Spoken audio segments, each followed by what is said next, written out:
अस्सलाम वालेकुम viewers, welcome to किताब नगरी यूट्यूब चैनल।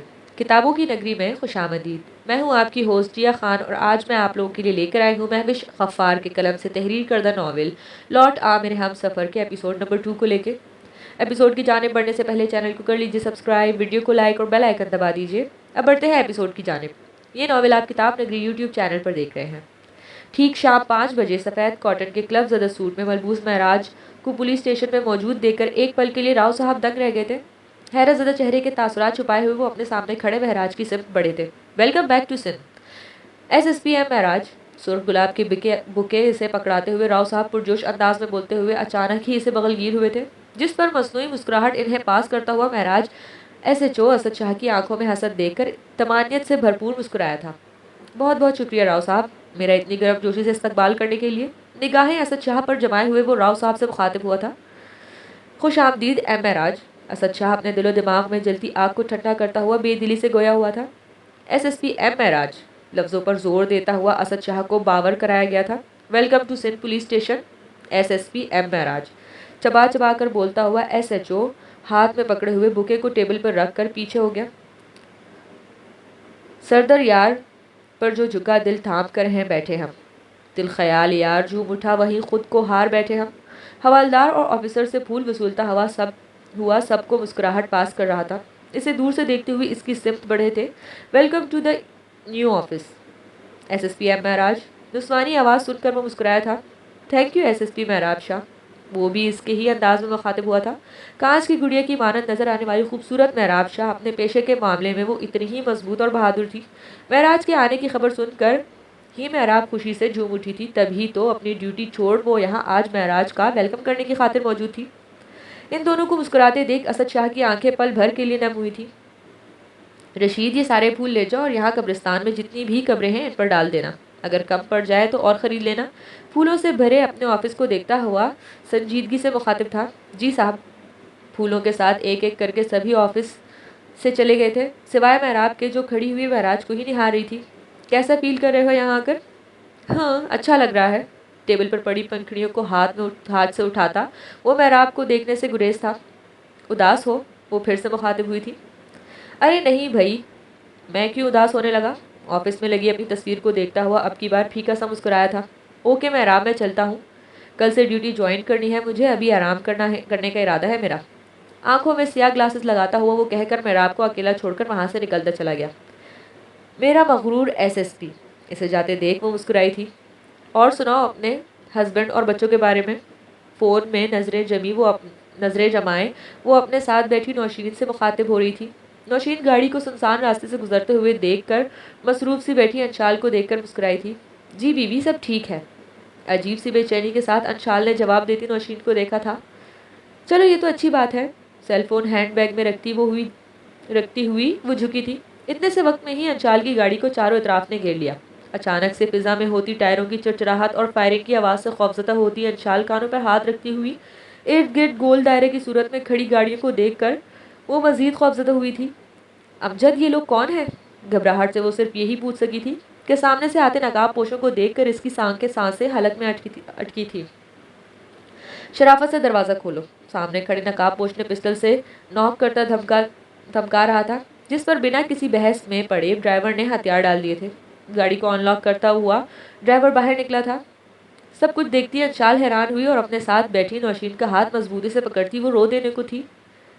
निकलो, भारी गरजदार आवाज़ में कहता वो नकाब पोश बैक सीट का गेट खोलता अंशाल से बोला था। अंशाल नफी में गर्दन हिलाती हुई नौशीन के हाथ पर अपनी पकड़ और मजबूत कर गई थी। देख लड़की, निकल, टाइम वेस्ट ना कर हमारा। अंशाल का हाथ खींचते हुए वो सख्ती से गोया हुआ था। प्लीज़ मुझे जाने दो। नौशीन की तरफ मुंह किए वो नकाब पोश से इल्तिजा करती हुई रो रही थी, मगर वो मासूम कहाँ जानती थी यहाँ कोई इसका हमदर्द नहीं है। सारी इल्तिजाएं और रोना बेफजूल था। अंशाल की सारी इल्तिजाओं को रोनते हुए वो शख्स इसे घसीटते हुए गाड़ी से निकालता हुआ सफ़ेद रुमाल अंशाल के मुंह पर रखता अंशाल के ड्राइवर को जाने का इशारा देता अपनी ब्लैक लैंड क्रूज़र के सिमत बढ़ा था।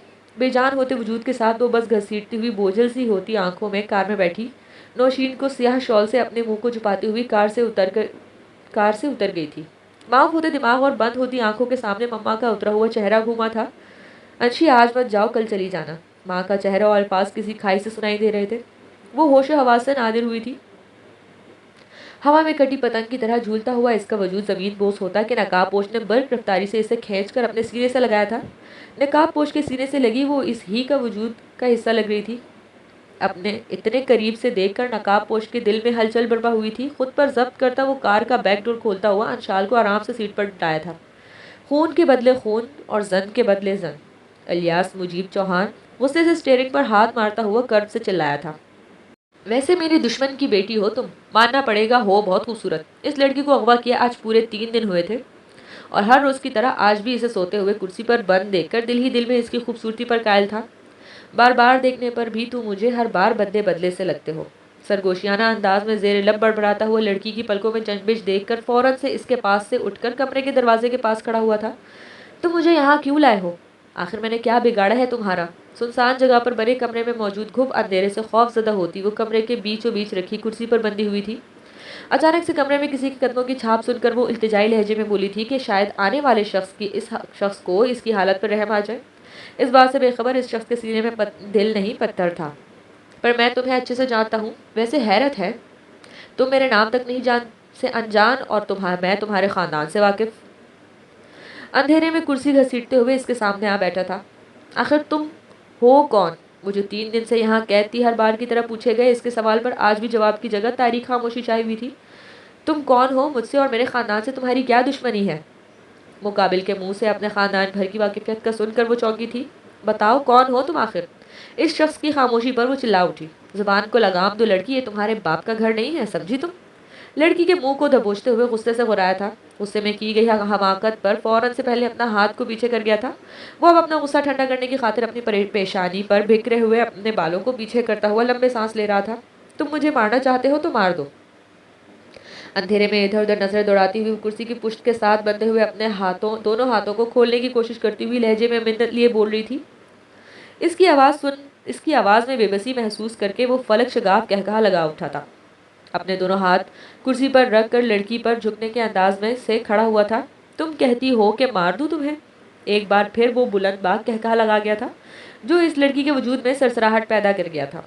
इतनी आसानी से मार दूं तुम्हें? वो नफरत से अंकारा। अभी कहीं जाकर तुम्हारे बाप के तिल तिल मरने के दिन आए हैं और तुम कहती हो तुम्हें मार दूं। खाली कमरे में मुकाबिल की गरजदार धाड़ गूंज उठी थी। वो जो ट्रांस की कैफियत में बैठी मुकाबिल के लफ्ज़ों में खुद को उलझते हुए महसूस कर रही थी। जैसे तुम्हारे बाप ने मुझे बिन मारे मौत दी है ना, वैसे ही मारूंगा मैं इसे। अभी तो सिर्फ तुम्हें अगवा करवा कर इसका चैन और सुकून बर्बाद किया है, फ़कत रातों की नींद छीनी है। उलझे जहन के साथ वो बार बार इसके मुंह से अपने बाबा का नाम सुनकर परेशान हो रही थी। इसके बाद अब ऐसा झटका दूंगा, तड़प उठेगा तुम्हारा सो कॉल्ड बाप। चेयर को धक्का देने के अंदाज से वो अपनी जगह से चंद कदम पीछे हुआ था। कौन कौन हो तुम? मुकाबिल के मजबूत और सर्द लहजे से वो कांप उठी थी। क्या करने वाले हो मेरे बाबा के साथ? डरी सहमी वो अटक कर बोल रही थी। क्यों बताऊं? नकल उतारता हुआ मुकाबिल इसकी बेबसी पर कहका लगा गया था। अल्लाह पाक प्लीज़ मेरे बाबा की हिफाजत फरमाना। इस लड़की के दिल दिमाग में एक और खौफ की लहर दौड़ गई थी अपने बाबा के बारे में सोचकर। रिलैक्स डियर, अभी से सब बता दूंगा तो मज़ा कैसे आएगा? पीछे से इसके कान में सरगोशी करता हुआ वो इसे और डरा रहा था। लेट्स सी आगे क्या होने वाला है। दोनों मिलकर तुम्हारे सो कॉल्ड बाप को तड़पते हुए देखेंगे, कितना मज़ा आएगा। तुम्हारे बाप की बेबसी देखकर अंदर तक ठंड पड़ जाती है। इस वक्त इस लड़की का बेबसी ज़्यादा चेहरा देखने को मुकाबिल को जी भर कर खुश ख्वाहिश हुई थी। 3 दिन से मेरी कैद में हो तुम, अब इंट्रोडक्शन तो बनता है ना। स्विच बोर्ड की तरफ बढ़ते हुए गंभीर लहजे में बोलता हुआ रुका था। दूसरी ही पल लाइट ऑन करता हुआ वो अपने लबों पर दिलफरेब मुस्कुराहट कुर्सी पर बंधी लड़की के सिमत उछालता हुआ इसकी मीची हुई आंखों को देखकर चेहरे पर संजीदगी सजाए वो लड़की की सिमत पीट करके खड़ा हो गया। 3 दिन बाद रोशनी देखती हुई इसकी आंखें धुंधलाई थी। स्याह लिबास में मलबूस इस शख्स की इसकी जानिब पीठ थी। उल्टे कदम इसकी जानिब लेता हुआ वो एड़ियों के बल अचानक से घूम कर इसके रूबरू खड़ा हुआ था। वह मुश्किल आंखों पर जोर देकर अपने सामने खड़े नौजवान जो इस वक्त स्याह शलवार कमीज पहने हुए था, जहन इसे पहचानने से इनकारी था। पहचाना नहीं? वो अपनी दोनों भुएं उचकाकर पूछता हुआ इस लड़की के चेहरे पर शनासाई की कोई भी रमक ना देखकर हैरान हुआ था। याद आया कुछ मुझे देखकर? आंखें सुकेड़े वो संजीदगी से पूछ रहा था। 6 फुट से निकलता इसका दराज कद, सफ़ेद और गुलाबी रंगत, चौड़ी जसामत अपने माउफ होते दिमाग पर जोर देती हुई हलकान हुई थी। लो अब सही से देखो, शायद अब की बार याद आ जाऊं। इसके सामने रखी चेयर पर बड़ा जमान हुआ, वो इसके मजीद करीब हुआ था। लड़की की जांचती आंखें कभी इसके ग्रे आंखों को पर सोच अंदाज में देख रही थी, तो कभी इसके ब्राउन बालों को देख रही थी, तो कभी नजर नजर इसकी सतवान आंख पर आकर ठहरती थी। वाकई ही मुकाबिल शख्स इस काबिल था कि किसी भी निगाह इस पर ठहर जाना वाजिब था। पुरवकार वजाहत लिए वो इसकी टहरी निगाह खुद पर थमते देख मुकाबिल की मुस्कुराहट गहरी हुई थी। इसकी मुस्कुराहट गहरी होते देख वो खौफजदा होती, वो फौरन से निगाह फेरती कि मुकाबिल के गुलाबी बारीक लबों के दाएं जानिब वो साख्त निगाह लिए चौंकी थी। आई थिंक मैंने तुम्हें याद आ गया हूँ। मुस्कुराते हुए मुकाबिल की आंखें भी मुस्कुराई थी। इस लड़की को साख देख वो मुतमईन हुआ था। तो तुम वही हो ना? मुकाबिल को मुस्कुराते देख इस लड़की की खौफ से जुबान हिकलाई। हाँ, मैं वही हूँ डियर। मुकाबिले से जवाब देता हुआ अपनी बचकानी हुई हरकतों पर हंस रहा था। इसे इसी तरह हंसते देख वो मजीद चौंकी थी। आखिरकार तुमने मुझे पहचान ही लिया। मुकाबिल के पूछने पर वो फ़कत मुस्बत में गर्दन हिला सकी थी। 7 साल पहले अपने और मुकाबिल की मुलाकात सोचते हुए वो आंखें बंद कर गई थी। पापा, चौहान साहब की गर्दन में हाथ डालकर वो झूली थी। क्या चाहिए हमारी साहबजादी को? अखबार को फोल्ड करते साइड टेबल पर रखते हुए इन्होंने लाट उठाने वाले अंदाज में इसे अपने बराबर बिठाया था। पापा, मुझे आमना के मुलाजमा के साथ पार्क जाना है। चौहान साहब की इजाज़त दरकार थी, इसे बाकी वो सब पहले ही तय कर चुकी थी। हम पूछ सकते हैं अपनी गुड़िया से कि आप पार्क क्यों जाना चाहती हैं? आम से लहजे में इन्होंने इस्तफसार किया, अपनी जान से अजीज बेटी को मासूम से चेहरे को देखकर। आमना, ना सही आप चल लें मेरे साथ। मुस्कुराकर कहती हुई 13 साला अंशाल इन्हें अपनी जान से ज़्यादा अजीज़ थी। होती भी क्यों ना, खुदा ताला ने इसके बाद इन्हें दूसरी औलाद से नहीं नवाजा था। पूरी चौहान हवेली में अंशाल ही की चीखों पुकार गूंजती थी। ना ही इन्हें कभी खुदा से शिकवा था, अंशाल ही में इनको पूरी दुनिया समाई हुई थी। हम तो नहीं आ सकते आपके साथ, आप आमना के साथ चली जाए, पर एक वादा मुझे दें आप। कैसा वादा? चौहान साहब की बात पर वो कंफ्यूज हुई थी। ये वादा कि आप आमना का हाथ पकड़ कर रखेंगी, इनका हाथ नहीं छोड़ेंगी, पक्का वादा। वो वादा करती हुई फौरन वहां से भाग गई थी जहां आमना तैयार खड़ी हुई इसका इंतजार करी थी। अंशाल को भागते देख चौहान साहब जिंदगी से भरपूर मुस्कुराए थे। आमना, ये पार्क कितनी दूर है? आमना जो उम्र में अंशाल की दादी की उम्र की थी, मगर सबकी देखा देखी वो इन्हें नाम से पुकारती थी। बस बीबी पहुंचने वाले हैं। अपनी स्याह चादर सर पर टिकाते हुए वो सामने सड़क पर नजर जमाए हुई थी। हाँ, इसकी बात पर वो फकत यही कह सकी थी। कुछ देर बाद पार्क में मौजूद वो नजरें दौड़ाती हुई परेशान हुई थी। आमना, यहाँ तो कोई भी नया झूला नहीं आया है और ना ही कहीं एमन नजर आ रही है। आमना, जो इसके चेहरे के जाविये पहले ही पड़ चुकी थी, फौरन से मुतलाशी नजर दौड़ाती हुई गोया हुई थी। बीबी जी, आपको किसने कहा है कि यहाँ कोई नया झूला आया है? एमन ने और ये भी कहा था कि वो भी आएगी, मगर वो तो यहाँ तो कोई नजर नहीं आ रहा। खाली पार्क देख कर वो रोहांसी हुई थी। चलें बीबी, आप मजीद यहाँ खड़े रहकर क्या करें? ड्राइवर की आवाज़ पर मुतवज्जा होती वो और आमना दोनों ही जाने के लिए मुड़ी थी कि अचानक होने वाले तसादुम के बायस वो गिरती गिरती बची थी। अंधी हो क्या? वो उल्टा इस पर बरसा था। अंधी मैं नहीं, तुम हो। आंसुओं को जब्त करती हुई वो मुश्किल से बोली थी। अंशाल बीबी, अब ठीक है? आमना के पूछने पर इस लड़के के दोनों भुएं सिकुड़ी थी। जब आपकी बीबी साहिबा देखकर चल नहीं सकती हैं, तो यहाँ एक पब्लिक प्लेस में लाती ही क्यों है? अंशाल को घूरता हुआ वो बदतमीजी से बोल रहा था, जिस पर अंशाल आमना से लपेट गई थी। आज तक इससे इस अंदाज में किसी ने बात नहीं की थी जो इसका नीम सा कड़वा लहजा बर्दाश्त कर पाती। टाइम वेस्ट कर दिया ख्वामख्वाह। नौजवान लड़के को देखकर आमना को शनासाई महसूस हुई। अब आप मुझे ऐसे क्यों घूर रही हैं? जाएं आप अपनी बीबी को लेकर। शुक्र है जो ये मुझसे टकराई है, वरना सारे पर्दे टूट जाते आप लोगों के। अंशाल के गिर्द लपेटी महरून शॉल से पर चोट करता इसे रोते देख मुस्कुराया था, जो अभी भी आमना से लिपटी हुई थी। पर्दे की बूबू, वो कहकर वो वहां रुका नहीं था। जैसे आंधी की तरह इसे टकराया था, इतनी ही तेजी से वहां से गायब हुआ था, जैसे वहां कोई आया ही ना हो। आमना, मैं इससे नहीं टकराई थी, वो मुझसे टकराया था। वो रोती हुई बना रही थी। जी बीबी जी, मैं जानती हूँ, हम घर चलते हैं। अंशाल को खुद से लगाए इसे कार में बिठाती हुई इस लड़के के बारे में सोचते हुए परेशान हो रही थी, जो इनकी आंखों में लहरा रहा था। बाबा जानिए, आपने पहचाना मुझे? लहजे में डर लिए वो कुछ देर पहले ही पार्क से वापस आया था और आते ही अपने बाबा के कमरे में आया था, जहाँ इन्हें बेड क्राउन से टेक लगाए बैठे देख कर वो इनके पास बेड पर आ बैठा था। मैं क्यों भूलने लगा तुम्हें? इनके लहजे में सख्ती के साथ खुद को ना भूलने देख वो इनके गले से लग गया। नाराज़ है क्या मुझसे बाबा जानी? वो इनकी खामोशी को नाराज़गी ही समझ रहा था। किधर गए थे? बेटे के झुके सर को देख वो बिला आखिर बोल उठे। पार्क में चहलकदमी करने गया था, और कहाँ जा सकता हूँ इस शहरनुमा गांव में घूमने के लिए। तंज़े हंसी हंसते हुए इसने अपने बाबा जानी के संजीदगा चेहरे देखकर लब भेज गया था। वापस कब जा रहे हो हॉस्टल? आंखों में नाराज़गी आया थी। काम हो जाएगा तो फिर चला जाऊंगा। आप ये बताएं, मेडिसिन लिया आपने टाइम पर? बात बदलने की खातिर इसने इनकी सेहत दरियाफ्त की। कितनी दफ़ा समझाना पड़ेगा तुम्हें कि छोड़ दो इन लोगों का पीछा। वो सीधे होकर बैठे थे ताकि इसे अच्छे से समझा सके। मैं कभी भी नहीं भूल सकता बाबा जानी, और ना ही कभी भूलना चाहता। वो सबसे कहता हुआ अपनी जगह से खड़ा हुआ था। अपने बाबा जानी को साथ छोड़ बिना मुड़कर इन्हें देखे बगैर वो कमरे से निकलता हुआ सीढ़ियां फलांगने के अंदाज में उतरता सामने बैठे वजूद को देखकर ठटका था। आप यहाँ क्या कर रही हैं बीबी? जाए वापस चौहान हवेली। सिंगल सोफे पर बैठी वो आमना को देख वो बिना लिहाज रखे गुस्से से बोला, माफ़ी साईं, ये मेरी अम्मा है।